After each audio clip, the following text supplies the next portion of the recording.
3, 2, 1. Aksi. Hello people, welcome to Luncast. Lunar Podcast bersama Elsa, Ana. Olaf. Yeay. Saya yang mengucapkan selamat datang buat teman-teman podcast di thank Lunar you. Studio. Oke. Thank you Taulah. Impressive. Jadi, Tapi Bagaimana menurutnya kalian tentang studionya Lun? wow, kita ditanya. Sebelum-sebelumnya toh. impressive. Impressive. Belum jadi saja sudah impressive, apalagi kalau sudah jadi. Iya dong. Keren. Impressive. Tapi mungkin dulu ini kenalan Kak, ya formalitas. Oke. Halo. Oke.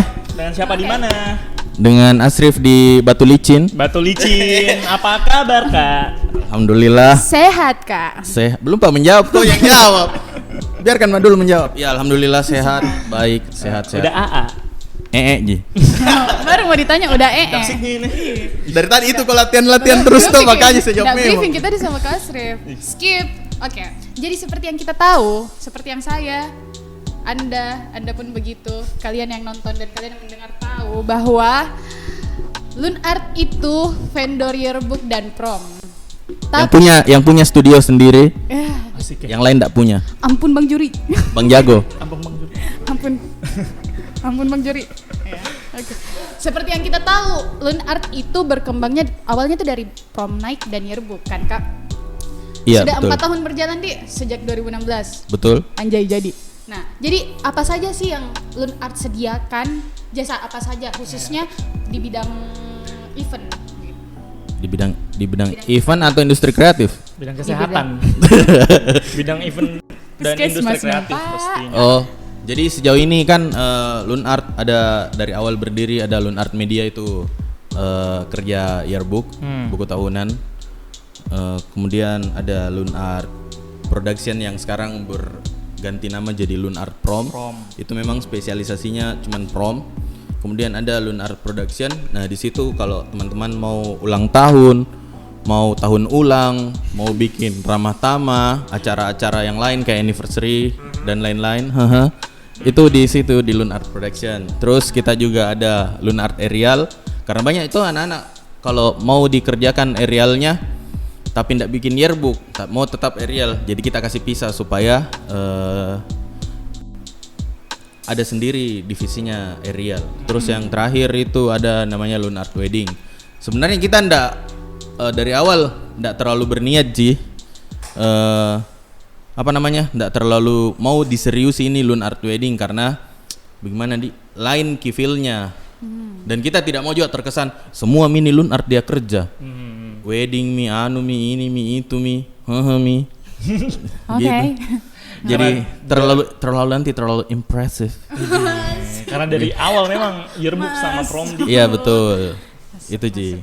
Pensi pun banyak yang tiap tahun Kak mau dikerjakan pensiku tapi kita masih teguh berdiri untuk tidak kerja pensi. Makanya kalau kemarin ada yang kerjakan SC-nya atau apanya, biasanya kita ndak pakai nama Lun. Bukan juga Lun gitu. Jadi sebenarnya jasanya banyak di Kak untuk Iya. event tapi Dan yang paling baru ini kita siapkan studio. Jadi nanti di Lunart Studio ini ada bukan cuma studio foto, jadi nanti ada satu ruangan khusus untuk kita podcast. Jadi kalau misalnya kedepannya kalau misalnya ada teman-teman yang mau podcastan tapi nggak punya fasilitas alat dan tempat, itu nanti kita bisa sewakan. Oh iya dia ada saingan tak? Di sini juga memang nanti semua podcast Kapang. Gitu. Thank you. ide yang baik. Tapi dari semua jasa itu highlightnya memang cuma yearbook sama prom night di Yang fokusnya. fokus sekali Kak. Iya, fokusnya itu sebenarnya kedepannya nanti tinggal beberapa, cuman adalah nanti surprise-nya apa yang kita mau seriusi. Penasaran tunggu setelah 2022. Masih lama dia. Iya, karena terlanjur ada yang mau 2002 angkatan 2022. Wih, deh 2023 lanjutlah sambung. 2024 juga. Daripada terlambat. Oke. Oke. Tapi kalau dilihat-lihat ini Kak, kru-kru TNI di depan semua yang cantik-cantik dan ganteng-ganteng. Ini kebanyakan anak SMA, iya, mahasiswa juga ada. Mahasiswa. Anak SMA juga ada. Kenapa itu Kak? Karena kan notabene mahasiswa sama anak SMA kan less experience Ki. Iya. Dan kenapa Ki lebih memilih untuk menjadikan mereka semua jadi kru Lun Art? Begini, filosofinya kenapa anak muda sekali nih Lun Art, kenapa anak sekolah dan bahkan kalau internship dibatasi umurnya sampai umur 19 tahun. Menurutku semua orang diciptakan Tuhan sama. Mereka itu buat saya seperti berlian semua. Mereka cuma butuh dipoles, digosok, kemudian setelah selesai internship atau setelah 2-3 tahun di Lun Art, mereka saya harap bisa berdiri sendiri dan impresif sendiri lah, begitu. Mau Kak cetak SDM unggul di Makassar untuk di bidang kreatif, industri kreatif. Next question ini Kak. Apa itu? Ini yang sebenarnya juga mau kupertanyakan. Struktur apa sih yang Kak Asrif harapkan di Lun Art, yang Kak Asrif idamkan? Oke, jadi dan apakah Kak Asrif juga berperan penting dalam struktur tersebut? Oke, jadi begini, sebenarnya saya berharap sekali nih tahun ini sudah tidak ada di dalam struktur. Dan memang tahun ini sama sekali tidak ada nama aku di struktur, mulai dari yang paling atas sampai yang paling bawah, tidak ada nama aku di situ.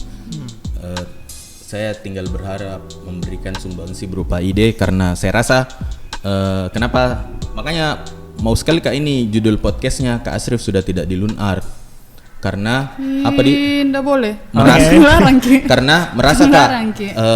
gap umurku sama anak sekolah itu terlalu jauh nih, sehingga ada pembicaraan yang tidak nyambung. Dan yang kedua, lain-lain mak dipanggil om sama anak sekolah. Iya, berapa kali ini dipanggil anu om, mau gak tanya? Langsung Kak, Kak, bukan Om. Papa muda. Tidak Ji. Mahmud. Maksudku bukan gitu, bukan di persoalan saya dipanggil om, tapi memang ada pembicaraan yang tidak nyambung nih antara saya dengan anak sekolah, karena gap umurku memang jauh sekali. Saya kelahiran 88, rata-rata anak sekolah 2003, 2004, jauh sekali nih. Jadi semakin tahun Iya, semakin mundur. Biar nih ada presiden direktur yang dijabat sama Kak Alif, kemudian ada Kak Hilda, masih ada juga Kak Hilda sebagai direktur keuangan, ada Kak Dimas sebagai direktur kreatif, dan beberapa orang. Terus kalau dibilang apa ekspektasiku sama struktur, di tahun ini saya sama sekali tidak berekspektasi apa-apa sama struktur, malahan kerjanya anak-anak tahun ini di luar ekspektasiku. malah.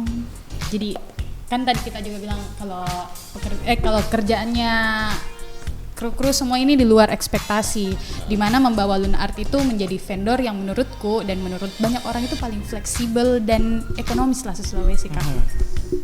Jadi Murmer. kita mau Kak tanya pendapat tak sebagai yang punya sebagai mau disebut juga sebagai apa ini Kak? Owner kah? Founder kah? Bebas sih. CEO. Kalau CEO enggak, karena CEO kan di struktur. Saya bukan di Berarti struktur. Berarti Founder. kru. Yang punya berarti kameramen. Anak bawang. Berarti Besing-besing. dilanjut kita Cameo. sudah pelengkap. Figuran. Tapi menurut tak sebagai owner Iya. berhasilkah untuk dapat feedback dari pendapatan Lun Art itu sendiri? Feedback berupa apa ini? Materi?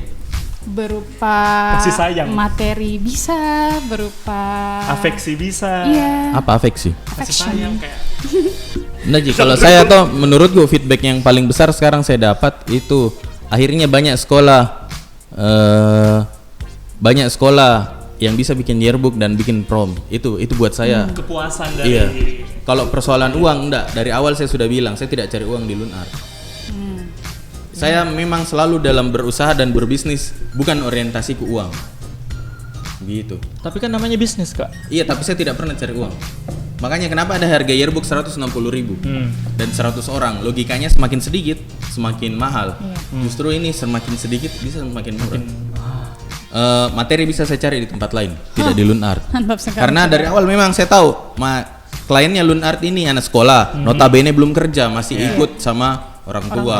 Jadi uangnya mereka uang orang tua. Saya mengerti sekali. Tiap anak kondisi keuangan orang tuanya itu beda-beda. Jadi kita tidak bisa memaksakan semua orang harus ambil yearbook, semua orang enggak. Semua kita. Saya mengerti sekali soal persoalan itu karena saya juga pernah sekolah dulu, orang tuaku bukan berasal dari keluarga yang bagaimana sekali.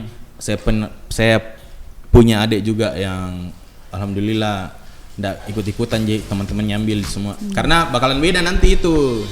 Kayak orang semua foto YB, kok ndak pi foto YB. Itu yang saya ndak mau. Maksudku berusaha Kak untuk semua orang ikut foto YB.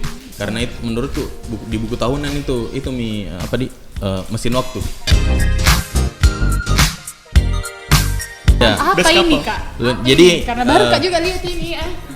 Jadi sebenarnya Kak dudukin. tadi ya di awal kan saya sudah ucapkan selamat datang di studionya kita, studio sekaligus kantor, sekaligus rumah kalau diusir. tidak sih, karena memang ada kamarku di situ. Untuk saya Kak. Siapapun ada juga anak-anak kalau anak-anak mau nginap sini juga akhir ini juga banyak anak-anak nginap sini. Jadi ini tempat mimpinya, salah satu mimpiku membangun ini studio. Seperti yang pernah saya sudah singgung, 2 tahun mak ndak beli gadget, ndak pernah Kak sama sekali liburan. Saya bangun ini tempat dengan uang kecil-kecil, menabung, terus tidak pakai uang bank, alhamdulillah, tidak susah orang lain untuk bangun ini. Akhirnya ini hasilnya terbayar pada saat studio ini jadi. Coba kita kategorikan kru-krunya LUNART dari terganteng dulu deh. Siapa paling ganteng kita lihat ya? Tio Satrio. Tercantik. Tercantik. Siapa di? Beda-beda pendapatnya orang, tapi menurut pendapatku ini tuh Kahilda. tercantik Nasami Kahilda. Krunya Kak. Jawab kan. Oh iya, sorry. Krunya siapa di? Kalau saya sih Batar ya Kak. Tunggu dulu. Apa kita pikir ini kru Oke, atau jangan. Kahilda? Kru Atau Kahilda? kayak berat Kak mau Mau sebut ki? mengkhianati istriku sendiri. Oke Untuk Pak, cantik. skip. Terkocak, terngakak. Dimas. Asik. Gimana dia masih ada? Bagaimana pendapat Kak Asrif mengenai berkembangnya vendor di Makassar? Apalagi semakin tahun semakin banyak vendor yang bermunculan. Bagaimana pendapat Kak Asrif tentang itu? Langsung dijawab saja Kak Asrif. Ini pesan yang mau saya sampaikan ke semua orang, baik itu teman-teman sesama vendor maupun anak sekolah. Yang pertama, saya senang dengan kalian bikin vendor. Artinya kalian ikut menggairahkan industri kreatif di Makassar. Yang kedua, kalau kalian berani bikin vendor, harusnya berani ikut konsisten dan bertanggung jawab dengan kualitas. Bisa kau jaga itu kualitas dari awal sampai terakhir. Harus kau konsisten dan lakukan apa yang kau sudah bilang. Jadi lagi dan lagi Kak, saya bertanya tentang harapan.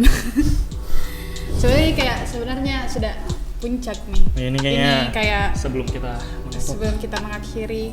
Sebenarnya masih banyak masih Yang bisa bisa yang kita kembangkan. kulik-kulik. Apa sih harapan Kak Asrif Pribadi. secara pribadi untuk kedepannya? Kalau semua pencapaian LUNART baik itu di studio yang baru buka ini dan lain-lainnya, kejangkauan se-Indonesia dan hal-hal yang lainnya tercapai. Berarti ini kayak bertanya kok, sampai kapan Ki mau seperti ini dan mau Ki apa setelah ini? Harapanku Bisa juga. Sebenarnya Harapan lebih ke harapan setelahnya secara ini pribadi. tercapai nih semua ini, kan kita Iya. ada yang studionya, terus juga kemarin sempat ke luar kota. Iya, Jogja. Nah itu apa harapan tak setelah itu semua tercapai? Harapanku